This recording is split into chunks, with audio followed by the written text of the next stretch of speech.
right, one last example. I know everyone in the sciences always asks, well, what are you doing about the labs? Like, how do you replicate that lab experience? And so the first thing I would say is that having the lab experience is really about engaging them with the material in a way where they can ask questions.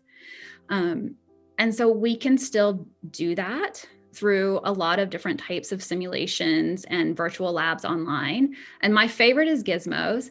So this is a lab that I actually used in both AP biology and physiology and disease when we're talking about humans, how humans maintain their internal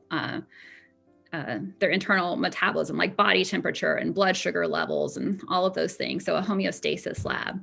And I love this one because it's a guy and he's jogging and he starts off, I put clothes on him because I'm always cold, but he starts off in like a tank top and shorts. And then all these different conditions can change. You can change the temperature, you can change his exercise level, you can change the sweat level, you can add clothing, you can have him drink or eat food, and you can follow fatigue levels, water levels, sugar levels.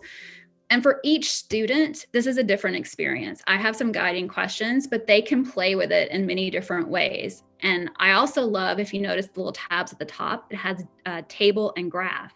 So it's also very data heavy. Like they're creating tables and graphs of data as they work through the simulations.